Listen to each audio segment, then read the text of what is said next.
ديال ديال الكفاله مع اتخاذ تدابير المراقبه القضائيه وسحب جواز السفر الى غير ذلك. ولكن تيبقى الصلاحيه ديال السيد قاضي التحقيق صلاحيات موسعه، يمكن ليه يخالف القرار ديال النيابه العامه ويتابع المتهمتين في حاله اعتقال. لا ما نقولش عنده الملايير، لان مساله مبادئ واخلاق.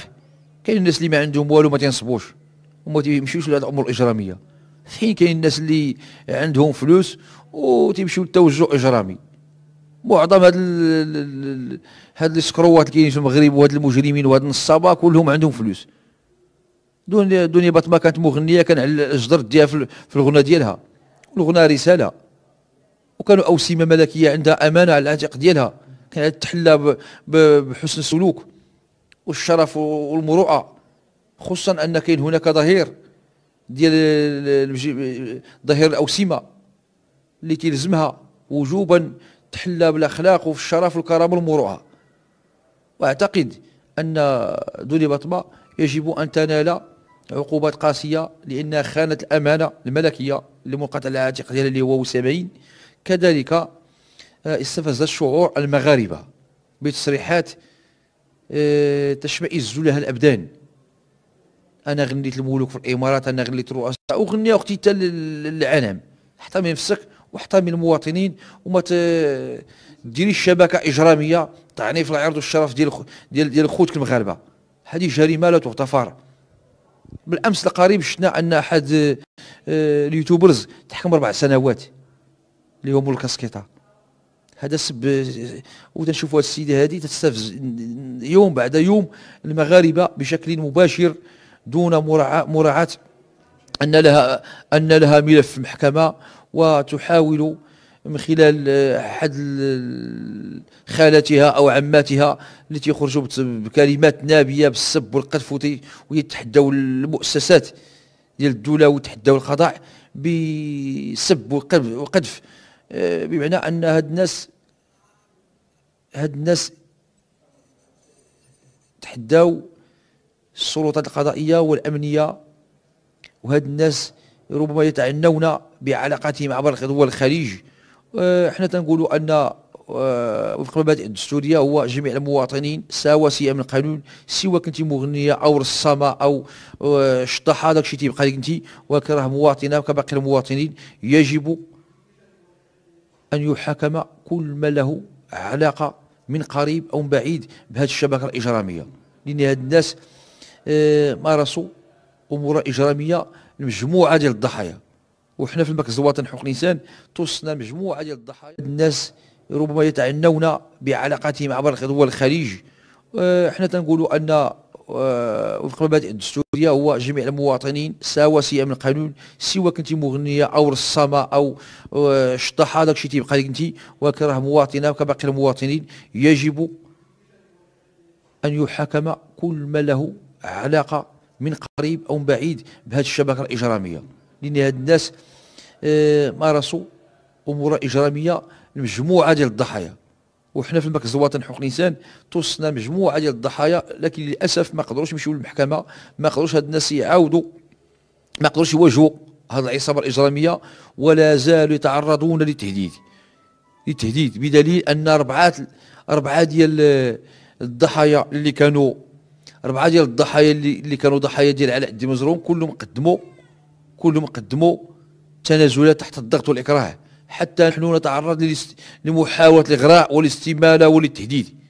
لكن أن لهم ذلك سنتابع هذا الملف، وعندنا اللجنة ديال الدفاع من خيرة المحامون بمدينة مراكش، وسنتابع هذا الملف وسنخوض جميع الطرق القانونية والنضالية في مواجهة هذه العصابة الإجرامية.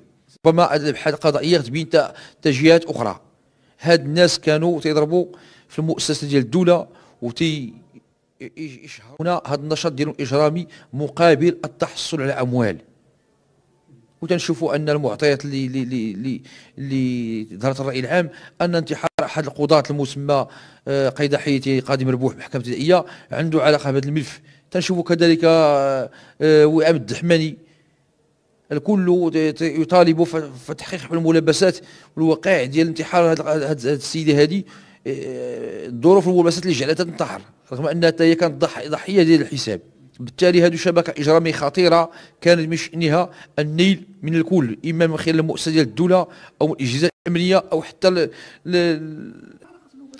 السي بشير. إلا شتي الأشرطة ديالو والتصحيحات ديالو على مواقع التواصل الاجتماعي، كان حمزة منببي في شخص إنسان، كان الأسلوب ديالو أو الكلمات ديالو كان ينطق بعبارات تشهيرية يقذف ويطعن في النيل في سمعة مجموعة ديال الضحايا، حتى ما نقولش المشاهير، مجموعة ديال الضحايا. وهاد الضحايا هم الخصوم ديال دنيا باطمة، بمعنى أن هاد المغنية هذه مع هاد الشخص هذا شكلوا فريق رفقة مجموعة من الأتباع ديالهم ومتعاونين ديالهم.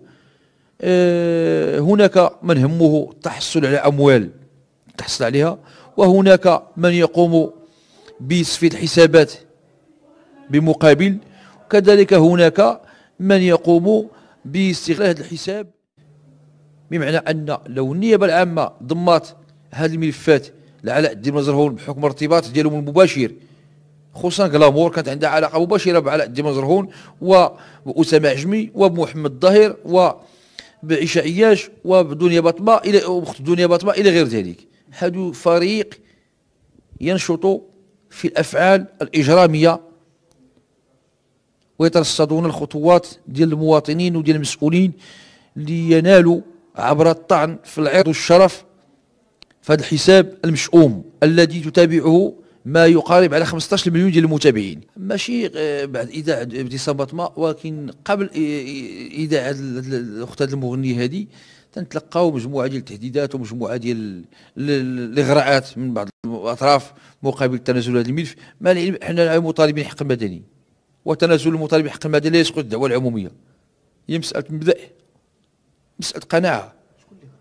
هادو غراء قارب واتباع ديال هاد الشبكه الاجراميه عبر محادثات او عبر يتلاقاو بك الناس، لا شو تستافد بهذا الملف، حاول تخلى عليه، وراه هذيك مغنيه عندها وسام ما دي منها والو، واش غتدير ليها مع ناس في الرباط مع ناس في ميريكان. حنا غنتبعوا هذا الملف، ولنا قناعه ان القضاء مستقل، وسنفضح كل من حاول أن يغرينا أو أن يحاول استمادة مسؤولين إما بالجهات القضائية أو الجهات الأمنية قصدت تير على هذا الملف. هذا ملف ديال الرأي العام، ملف ديال المركز الوطني لحقوق الإنسان، ملف ديال الضحايا. حنا غنوصلوا هذا الملف بأي طريقة كانت. أنا أكبر من نطيح الإنسان، أكبر من نطيح ماشي حد ناقش معاه شحال المبلغ، والله تعالى وغيكون اموال الدنيا كامله لن نبيع ذمتي ولا ضميري، اقسم لكم بالله. وهذا الملف غنتابعوه ليس لغرض اموال او الشهره، ولكن لمساله مبادئ وقناعه. تعرضنا للوابل ديال الطعن والعرض والشرف في كرامتنا، وعندنا اسره وعندنا عائلات، وبالتالي شفنا مجموعه ديال الامهات اللي طعنوا في العرض ديالهم وفي كرامتهم.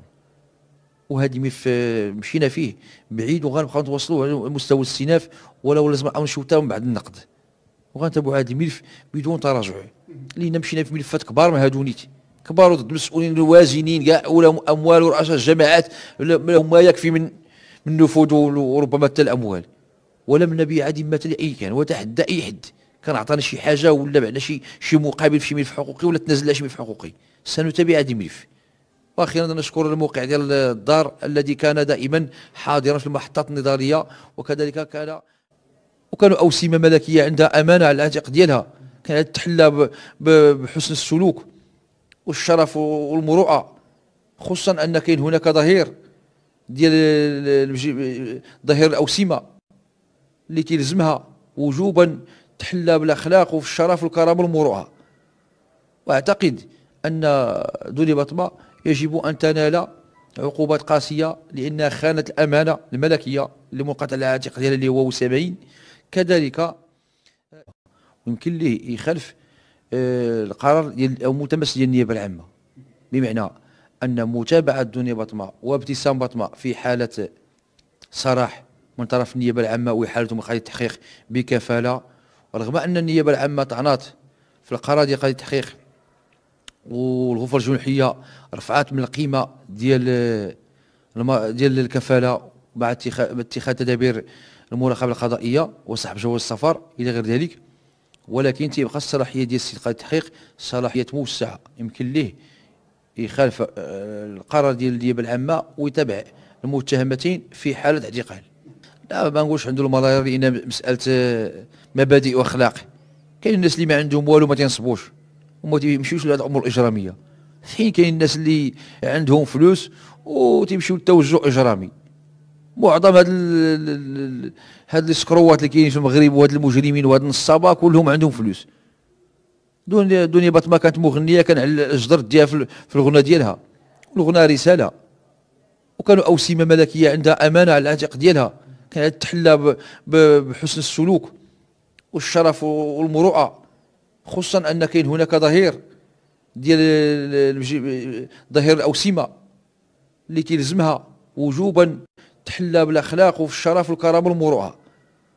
واعتقد ان دنيا باطمه يجب ان تنال عقوبات قاسيه لانها خانت الامانه الملكيه اللي منقطع على العاتق ديالها اللي هو وسامين. كذلك استفزت شعور المغاربه بتصريحات